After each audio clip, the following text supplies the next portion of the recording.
George Randall with Opportunity. Opportunity, George Randall.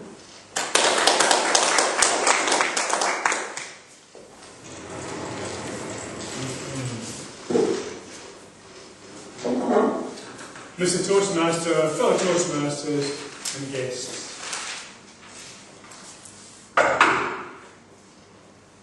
What was that? Opportunity knocking.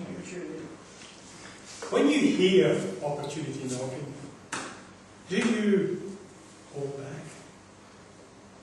Or do you keep the door open, slip it open, have a look, and see what the opportunity might hold for you? Or do you walk away? Well, for a lot of years, I would hear the knocking and say, that's not for me.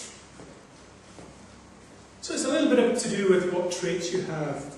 Whether you're that kind of withdrawn person or someone who really goes out there and does everything. What kind of person are you? Well, I can say now, within the last few years, now I tend to add something else to my trait. And that is impulse. When we talk about opportunity, I'm not talking about the opportunity to have another Tim Tam, as we had tonight, or even the opportunities that are going to be life-changing. I'm talking about those ordinary opportunities that come in quite regularly, where you have to decide. Well, about 10 months ago, it's actually more than that, it was 11 months ago now, how time flies, our daughter had decided she would go to Sweden. She did an exchange student. She's a mature student. She'll be 33 this year, so she's no spring chicken, as the saying goes. And she decided that she was going to do an exchange studentship at the university in Sweden. Now, for months she told us how expensive things were in Sweden.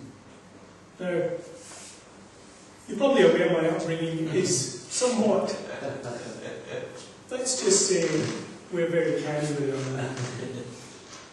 So to me, the thought of all this expense that she had was a bit scary.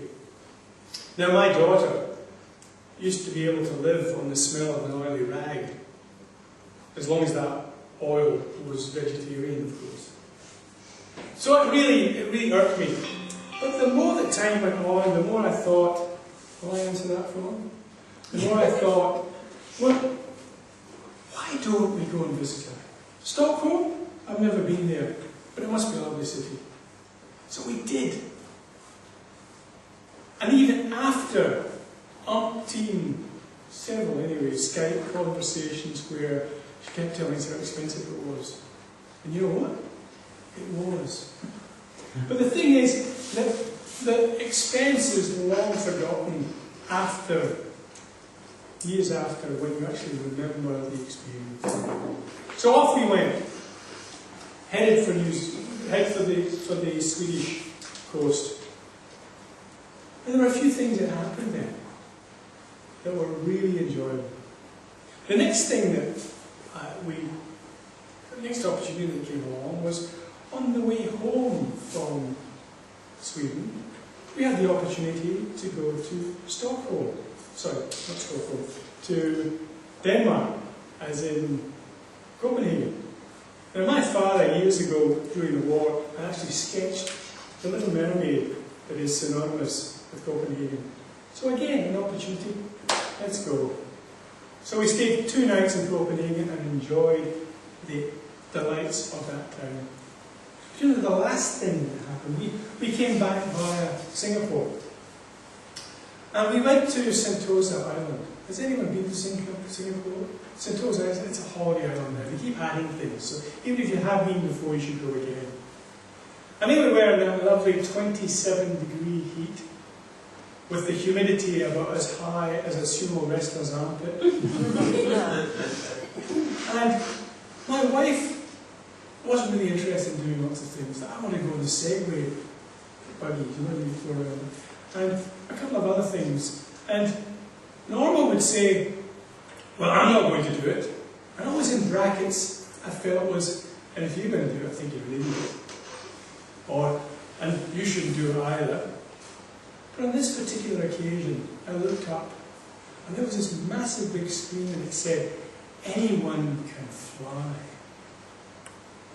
I had to go and find out what that was about.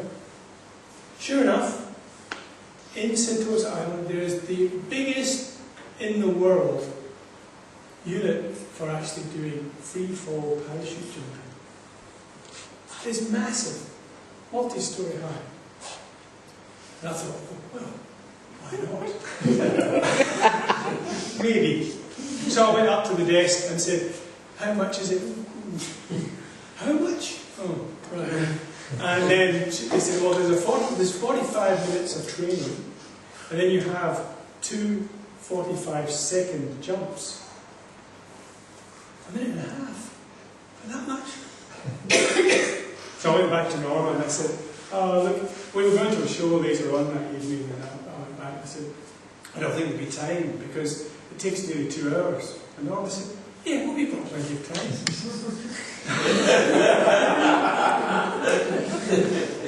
The more I sat there, the more I thought, yes, I'm going to do it. So I fronted up to the desk again, and they presented me with this waiver form. So I got a ticket, no, I'm not. Are you over 140 kilograms? No, no, no. Have you any back or neck problems? Well, I thought about my monthly visit to the chiropractor. And I ticked yes. And then they said, have you any shoulder problems? Well, I don't know if you know, but about 18 months ago I got a frozen shoulder, and I have a lot of difficulty with things I used to be able to do I can't do now. So I ticked yes and that. Then I got to the bottom, sign the form. I said, well, what idiot is going to tick yes to these things and then sign the form? So I changed it. I put no. Still determined to do it. So I got into the actual area, and they showed the video of all these people. Anyone can fly, apart from all these people. Anyway, it got to the stage. I was all rigged up with all my uniform and everything, and the guy said, now, whatever you do, this is our coach, don't try and save yourself if you're falling down, because that's the worst thing you can do. But the main thing is to relax. So I did the old, and there I was flying. It was the most exhilarating experience. So much so, I actually paid more money to do another 45 seconds. So ladies and gentlemen, when opportunity knocks, don't be like I was. Be like I am. Toastmasters.